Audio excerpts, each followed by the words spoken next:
10 de la mañana, 25 minutos.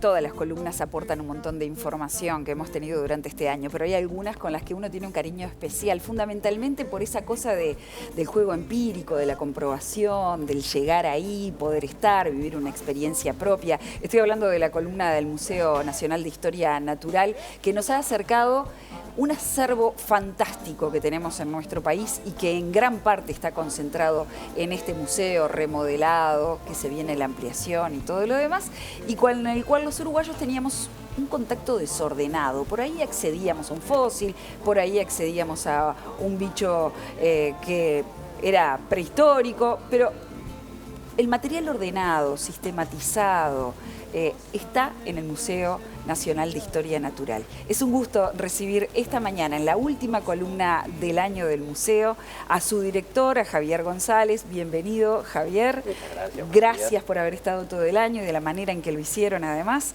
Y también a Enrique González. Él es el investigador. Actualmente está cursando la maestría en manejo costero integrado de la UDELAR. Es fundador de una de las ONG más proactivas que hay en nuestro país, que se llama Vida Silvestre Uruguay. Consultor en temas de biodiversidad y autor de más de 60 trabajos científicos y más de 100 ponencias en congresos. Él se encarga de la colección de mamíferos del museo. Y vinimos presentando todas las colecciones. Nos va a quedar una con Andrés, que la vamos a presentar el año que viene, pero es un gusto recibirte, Enrique. Muchas gracias. Es un Gracias gusto para por mí. estar acá. Me imagino el desafío que debe ser poder organizar una colección que ya tiene mucho tiempo y que es una colección viva de alguna forma, ¿no? Hubo descubrimientos, hay investigaciones circundantes. ¿Cuál es el principal objetivo que tiene esta colección cuando se empieza a armar? Bueno, es el conocimiento de la biodiversidad de Uruguay en el área específica de mamíferos y tiene una particularidad esta colección, que es que desde que comencé a colaborar con el museo en 1990 aproximadamente, Ya hace años, que tenía unos 3.000 ejemplares, actualmente tiene unos 8.500 ejemplares.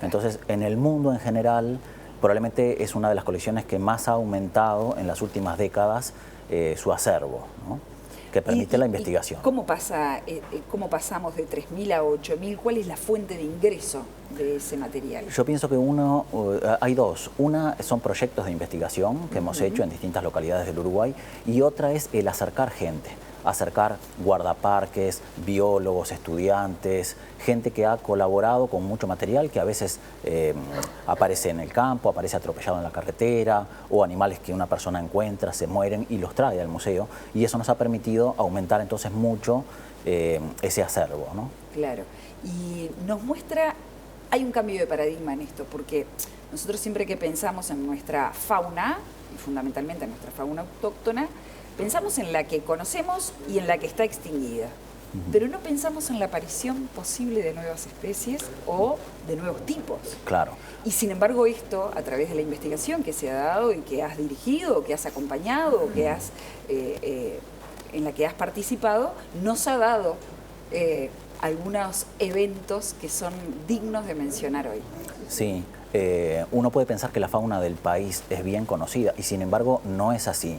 En los últimos 20 o 30 años se han sumado decenas y decenas de especies nuevas de aves para el país, nuevos registros. Y en el tema mamíferos tenemos una especie nueva descrita en 1998, otra especie de ratón descrita en 2002, y en este momento estamos trabajando con una especie nueva de marsupial. Estamos hablando de especies nuevas para la ciencia. ¿Una especie nueva de marsupial? En este momento tenemos una marmosa, que es una comadreja muy pequeñita, divina, que sería nueva para la ciencia. Entonces, todavía en nuestro país caminan por el campo animales que no han sido descubiertos, ¿no?, que no tienen nombre científico, y en ese sentido es un gran aporte todo el material que hay en la colección del museo, así como en otras colecciones del país y del mundo, para la investigación justamente de la taxonomía, entre otras cosas, de nuestra fauna. Qué ¿no? fantástico, ¿no? Y me imagino lo que debe ser para el investigador poder lograr descubrir una nueva especie, de un nuevo tipo. Emocionante, es muy interesante, sí. Y muchas veces además tiene esa cosa amigable y que termina teniendo el apellido o el nombre se relaciona con el nombre del descubridor. Sí, hablamos del sapito de Darwin, por ejemplo, ¿no? Claro, pero nunca un autor le pone su propio nombre a una especie que descubre. Se puede poner en honor a otro investigador, como este caso Darwin. Claro. Está muy bien. Las principales líneas de trabajo de esta colección pasan por roedores, murciélagos, carnívoros y mamíferos marinos, que ya presentamos esa colección en específico. ¿Cuál es la que más atractivo te genera desde el punto de vista de la investigación científica? Bueno, en este momento tal vez la colección de murciélagos, porque tenemos un grupo que se llama Programa para la Conservación de los Murciélagos del Uruguay, que actúa en el marco de una red internacional, la RELCOM, la Red Latinoamericana para la Conservación de los Murciélagos. Que establece una estrategia de conservación. Que establece una estrategia, sí. En este momento está dirigiendo este grupo Germán Boto, que está haciendo su doctorado en Estados Unidos, justo en estos días está aquí en Montevideo, y él tiene una tesis orientada a conocer un poco más sobre la rabia y los vampiros, ¿no? En 2007 hubo un brote de rabia en el norte del país y la política pública fue eliminar las colonias de vampiros. Nosotros desde este grupo académico tenemos peros a esa política de eliminación de colonias, porque es como si uno tuviera una bandeja con pintura y sacase un poco de pintura de una parte. ¿Qué pasa? El resto de la pintura se va a volcar, se van a mover, se van a movilizar las poblaciones de vampiros y con ellas probablemente el virus, ¿no? Entonces, estamos hablando del hantavirus. No, estamos hablando del virus de la rabia relacionado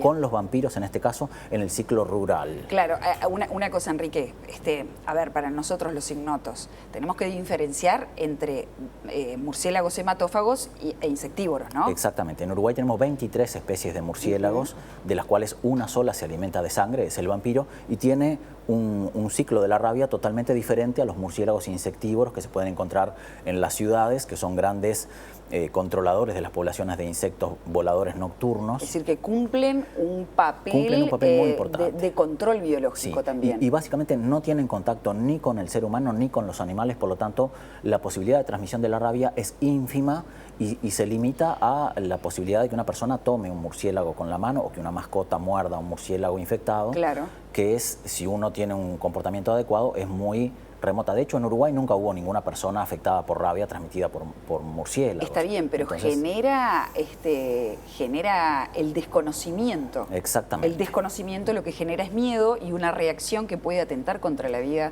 de un individuo murciélago o de una colonia de murciélagos. Y políticas estatales que evidentemente no estaban basadas en evidencia científica, como acabas de decir. Claro, exactamente. Y los murciélagos son muy importantes en el equilibrio ecológico. De hecho, nuestro país es uno de los que más ha desarrollado, o es el país del mundo que más ha desarrollado la energía eólica, y los parques eólicos afectan a los organismos voladores, tanto aves como murciélagos, y en este momento, de no haber prácticamente investigación en murciélagos, o haber muy poca, ha pasado a haber una gran cantidad de investigadores, consultores trabajando en los parques eólicos para ver cuántos murciélagos mueren, de qué especies, si son migratorias, si están en peligro de extinción, ¿no? Y nosotros hemos apoyado este proceso desde el museo. Y bueno, eso es un aporte específico desde la biología de los murciélagos. Se está trabajando en la actualidad, en las fotos que se pasan de fondo se ve algún murciélago anillado, ¿no? Entonces por primera vez en la historia estamos anillando murciélagos en Uruguay. ¿Eso que implica una trazabilidad? Una trazabilidad, por ejemplo, si uno encuentra un murciélago muerto debajo de un molino de viento y tiene un anillo, puede saber no solamente la especie, el sexo, sino también de qué colonia específicamente provenía el ejemplar. También se han introducido los estudios de grabaciones de ultrasonidos en el país para analizar la presencia de murciélagos en distintos lugares. Y bueno, esto es un poco, va de la mano de las autoridades ambientales del país, que así lo exigen, un poco también a través de lo que piden los organismos internacionales financiadores de parques eólicos. Y bueno, pienso que beneficia a todas las partes. Enrique, ¿no? ¿sabés que hace algunos días entrevistaba, y algún tiempo entrevistaba acá a biólogos y entusiastas del cuidado del medio ambiente y de la biodiversidad que habían generado en 2 entrevistas distintas 2 proyectos distintos que se están ejecutando? Una es la plataforma para reportar fauna atropellada en las rutas con una acción consiguiente a nivel estatal, que fue la colocación de cartelería en rutas nacionales ubicando una zona de fauna y pedido, si se quiere, la población de disminución de velocidad para poder mapear fundamentalmente de dónde estaba esa fauna, en fin, y los riesgos que corría al atravesar carreteras. Y por el otro, otra iniciativa que trataba específicamente, una era la de fauna y el control de rutas, y en el otro, ¿cuál era? Para que me estoy olvidando. Bueno, en fin, políticas aplicadas a que la sociedad pueda involucrarse en el cuidado y en la preservación. ¿Ustedes desde el museo tienen alguna forma de vincular esa información, hacerla vinculante para sus estudios? Sí, sin duda, toda la información es útil para el diseño y la implementación de políticas. Voy a poner un caso. Hablamos un poco de los roedores, un poco de los murciélagos. Ahora, hablando de los carnívoros, uno de los proyectos que tenemos en carpeta, digamos, que está esperando la creación de un grupo formal para llevarlo a cabo, de una asociación civil, se va a llamar Procarnívora, Sí. es para la conservación del puma, ¿no? Es una de las especies de carnívoros que genera conflictos con el ser humano porque puede eventualmente depredar ganado. Claro. Entonces... ¿Y cómo se resuelve ese conflicto entre, por ejemplo, los medios productivos y las formas productivas que tiene este país y la conservación de una fauna que está en extinción, como es el caso del puma, o por lo menos en nuestro país, Sí. que hay muy pocos ejemplares y que tienen que convivir? Bueno, ¿Cómo se resuelve eso? En primer lugar, con información científica. Los daños que produce la fauna en general seguramente son mucho menores de lo que la gente cree. En segundo lugar, con educación, porque la información científica guardada en los libros o en los artículos científicos no llega a la población en general. A través de iniciativas como este programa justamente nos permite decirle a la gente que... Imaginémonos que a los hipopótamos o a los rinocerontes hubieran tenido la mala idea de nacer en Uruguay, de ser autóctono del Uruguay. No quedaría ninguno. La humanidad se habría perdido de especies. ¿Por qué? Porque generan conflictos con el ser humano. Entonces, es necesario trabajar en el tema de áreas protegidas, en el tema de educación, en el tema de generación de estrategias para minimizar los conflictos que existen. Hay mucha experiencia en muchos otros países de América Latina, con el puma, por ejemplo. Una de las imágenes que tal vez veamos en algún momento es la tapa de un libro que se llama Conflictos entre felinos y humanos en América Latina. Ahí escribimos un capítulo de Uruguay planteando que tenemos gatos monteses que entran a los gallineros. Ahí lo tenemos. ¿Cuál es la solución? ¿Matar al gato montés? No, mejorar el gallinero para que no entre el gato montés o el hurón o la comadreja. Tenemos probablemente media docena de pumas en el Uruguay o un poco más, tal vez un poco menos. Eso es una de las cosas que hay que averiguar. Pero indudablemente la solución no es matar a los pumas, sino generar estrategias para que el productor no se vea afectado y en caso de verse, como sociedad en su conjunto, tendremos que tomar los recaudos o darle las soluciones a ese productor para que como país no tengamos como solución matar a los pumas, sino que apliquemos las estrategias que se usan en otros países de América Latina para minimizar esos conflictos. Y para esto hay que tener evidencia científica y que las políticas públicas se basen en ella. Exactamente. Así que es muy valioso el aporte que haces. Hoy presentábamos esta columna del Museo Nacional de Historia Natural sobre el área de mamíferos, pero como es la última columna del año, habíamos arreglado ya con Javier, el director del museo, para que en el último minuto nos cuente básicamente cuáles son los proyectos que tiene este museo para el año que viene, que iremos desarrollando en las sucesivas columnas de 2020. Perfecto. Bueno, primero, antes que nada, agradecerte a ti por la posibilidad de tener esta columna para el museo, que permite justamente visibilizar aquellas áreas que tradicionalmente no se conocen del museo. O sea, lo que hablaba Enrique, lo que hablaron otros compañeros, por lo general uno piensa en el museo como un edificio más una colección y un público que lo visita. Inamovible y muerto. Inamovible y muerto. Por suerte, como lo hablábamos en la primera columna, esa concepción va cambiando y ya no se piensa en edificios sino en territorio, ya no se habla solamente de colecciones sino de un patrimonio y bueno, y de una comunidad que participa e interactúa con él. En ese sentido, hace poco tiempo, quería comentarlo, porque una frase que me quedó muy marcada, participé en un curso de sostenibilidad en museos hace pocos días y se manejó una frase de un museo, basado en una experiencia de un museo de Perú, un ecomuseo, que es muy contundente, pero creo que es bien significativa. Dice algo así como que un museo que no sirve para la vida, no sirve para nada. O sea, ese es el norte, esa es la hoja de ruta, por ahí tenemos que ir. Y bueno, en el cierre de esta columna, justamente para marchar hacia ahí, se ha visto por todos los investigadores que han venido y que han contado sus experiencias y su trabajo, bueno, que el museo está trabajando en esa línea y ya se están haciendo cosas.